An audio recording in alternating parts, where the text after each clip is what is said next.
नमस्कार मित्रों, मैं सुशील कुमार मौर्य। आप देख रहे हैं हिंदी ज्ञान गंगा यूट्यूब चैनल। आज का जो वीडियो है यह बीएड प्रवेश परीक्षा को ध्यान में रखकर बनाया गया है। बीएड प्रवेश परीक्षा के अंतर्गत जो हिंदी का पाठ्यक्रम है उसके अंतर्गत आज हम शुद्ध अशुद्ध वाक्यों को पढ़ेंगे। देखिए, परीक्षा में पूछ देता है। यह जो वीडियो है भले ही बीएड प्रवेश परीक्षा के दृष्टि से बना है, लेकिन शुद्ध अशुद्ध वाक्य अगर किसी भी परीक्षा में पूछा जाता है तो उनके लिए भी यह वीडियो बहुत ही महत्वपूर्ण है। अब देखिए, परीक्षा में पूछता कैसे है, पहले इस पर एक नज़र डालते हैं, फिर इसके बाद हम बताते हैं। जैसे परीक्षा में पूछ दिया, कोई वाक्य दे दिया और उसके 4 ऑप्शन दे दिया कि इसका शुद्ध क्या होगा, अशुद्ध दे दिया, इसका शुद्ध क्या होगा। अब आपको उसमें से छांटना है कि इसका शुद्ध क्या होगा।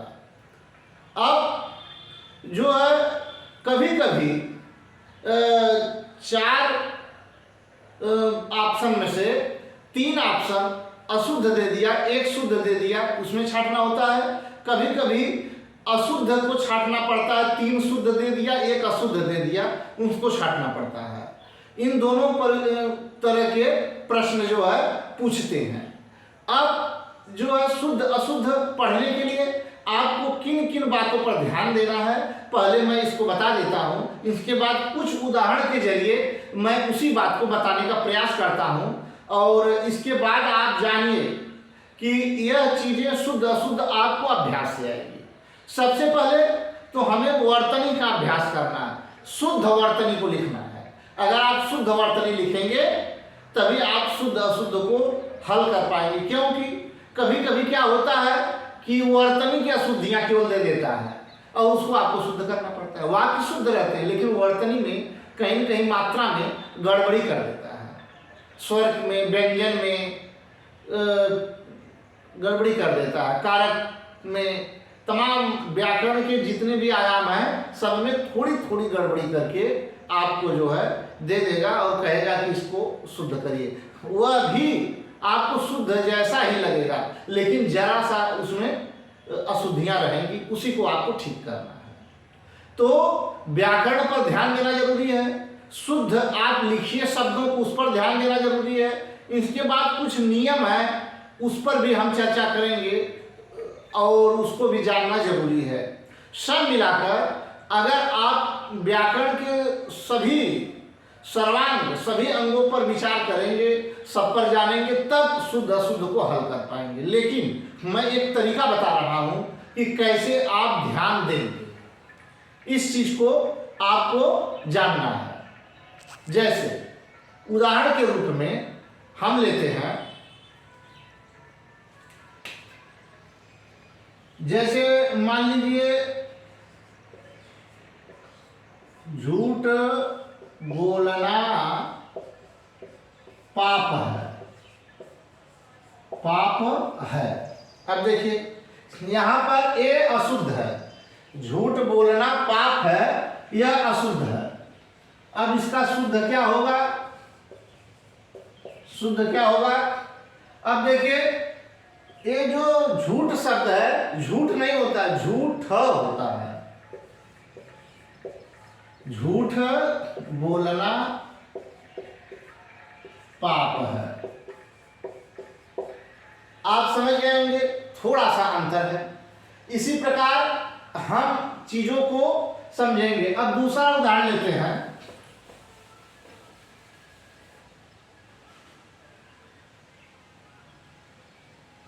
मोहन की गाय काली है, काली है। अब देखिए मोहन की गाय काली है, इसमें आप समझते हो ये सही है, लेकिन अभी इसका शुद्ध बताएंगे तब इसके बारे में बताएंगे। इसका शुद्ध हो जाएगा, ये अशुद्ध है। मोहन की काली गाय है, काली गाय है। अब देखिए जो विशेषण होता है वह पहले आता है। जैसे काली गाय काली है, नीली है, इससे मतलब नहीं है। जो उसकी विशेषता है वह पहले आएगा। तो गाय कैसी है, काली है तो काली आ गया पहले, नीली है तो नीली आ गया पहले, इस पर ध्यान देना है। इसी प्रकार छोटे छोटे चीजों पर आपको ध्यान देना है। अब जैसे स्वर का ही ले लीजिए, जैसे बच्चे ऊधम मचा रहे हैं, बच्चे ऊधम मचा रहे हैं। अब यहां आप देख रहे हैं बच्चे ऊधम मचा रहे हैं, तो आपको इसका शुद्ध क्या होगा, इसमें देखिए ऊधम है, यह बड़ा ऊ रहेगा यहां पर, बस इतना सा अंतर है। बच्चे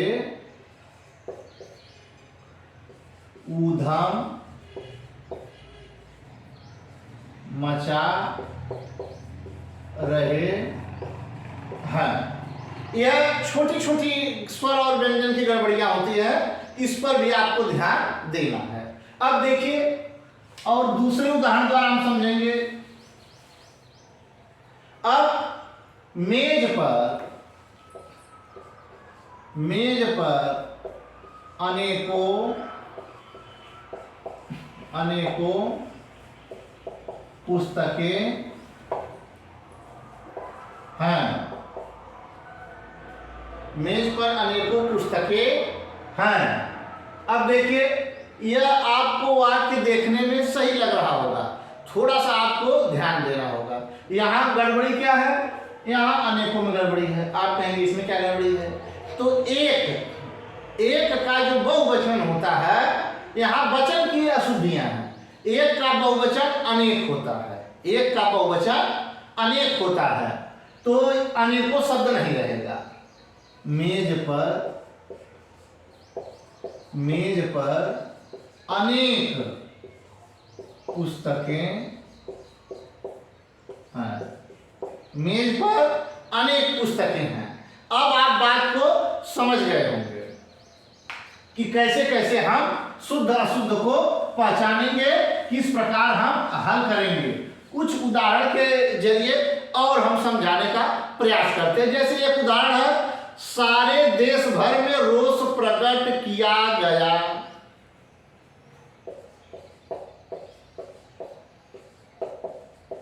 देश भर में रोष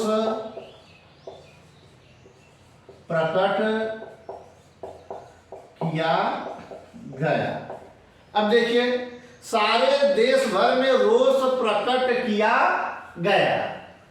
अब इसमें क्या अंतर है, इसमें अतिरिक्त शब्द का प्रयोग हो गया है। जैसे यहां भर नहीं रहेगा, सारे देश में रोष प्रकट किया गया। सारे देश में रोष प्रकट किया गया। अब देखिए कुछ अतिरिक्त शब्दों को भी ला देता है, जिसकी आवश्यकता नहीं होती है उसको भी हटाना जरूरी है। अब यहां पर भर शब्द को यहां पर हटा देना है, तो हो जाएगा सारे देश में रोष प्रकट किया गया। इसी प्रकार हम शुद्ध अशुद्ध को जानेंगे। इस प्रकार कुछ और उदाहरण के जरिए हम जानेंगे। जैसे मेरे को घर जाना है, मेरे को घर जाना है, घर जाना है, मेरे को घर जाना है। बॉम्बे वगैरह में अक्सर ऐसी हिंदी बोली जाती है, मेरे को खाना चाहिए, मेरे को घर जाना है। तो इसका शुद्ध होगा, मेरे को कोई शब्द नहीं है, इसका शुद्ध होगा मुझे। मुझे घर जाना है, मुझे घर जाना है। अब आप धीरे धीरे इसी प्रकार शुद्ध अशुद्ध शब्दों को जब आप देखेंगे, अब ये ऊपर का अशुद्ध शब्द है, नीचे देखिए हम शुद्ध लिख रहे हैं। मेरे को घर जाना शुद्ध है, मुझे घर जाना है शुद्ध है। इसी प्रकार आप अपने किताब में भी जब शुद्ध अशुद्ध शब्दों का पूरा अभ्यास करेंगे, तो आपको मालूम हो जाएगा कि कैसे कैसे क्या क्या परिवर्तन होते हैं, किस दृष्टि से हमको पढ़ना है। जैसे एक है, परीक्षा में बहुत बार पूछ चुका है, गाय को काट कर गाजर खिलाओ।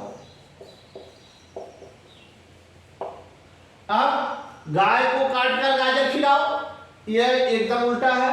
यहां हम लिखेंगे गाय को गाजर काट कर खिलाओ। गाय को गाजर काट कर खिलाओ। इस प्रकार जो है शब्दों को हम शुद्ध अशुद्ध जानेंगे। जैसे एक उदाहरण है, प्रत्येक श्रमिक को 2-2 रुपए मिले।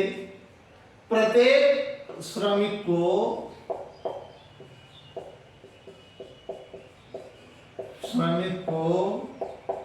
2-2 रुपए मिले। प्रत्येक श्रमिक को 2-2 रुपए मिले। अब यहां 2-2 दो बार आया है, यहां एक ही बार रहेगा, प्रत्येक श्रमिक को 2 रुपए मिले, ये शुद्ध होगा। अब देखिए, प्रत्येक जो शब्द है वह हमेशा बहुवचन में आता है, इसको भी आप जानते रहिए। प्रत्येक शब्द जो है वह बहुवचन में आता है। जैसे देखिए, तमाम इस प्रकार के उदाहरण है। जैसे विद्यार्थियों को इस पुस्तक का अध्ययन उपयोगी होगा। विद्यार्थियों को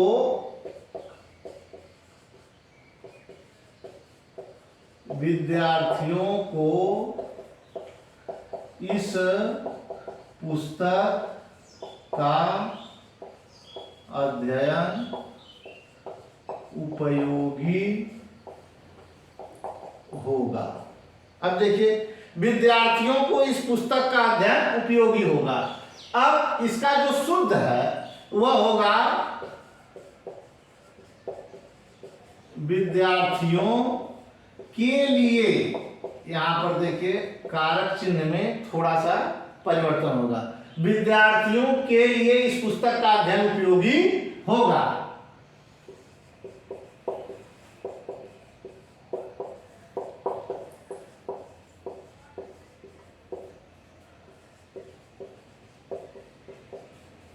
उपयोगी होगा। अब यहां पर देखिए थोड़ा सा अंतर है। विद्यार्थियों को इस पुस्तक का अध्ययन उपयोगी होगा, तो विद्यार्थियों के लिए इस पुस्तक का अध्ययन उपयोगी होगा, यह शुद्ध है। इसी प्रकार आप शुद्ध अशुद्ध वाक्यों को हल कर सकते हैं।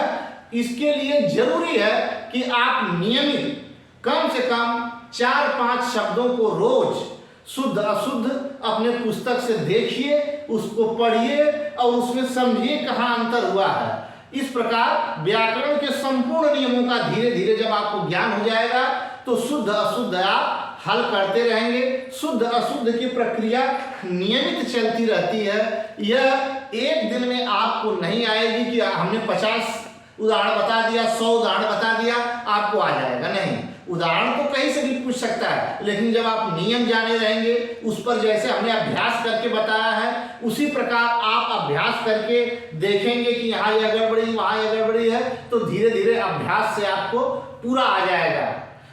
अगर यह वीडियो आपको अच्छा लगता है तो आप इस वीडियो को लाइक शेयर जरूर करिएगा। अगर हमारे चैनल पर नए हैं तो चैनल को सब्सक्राइब करिएगा।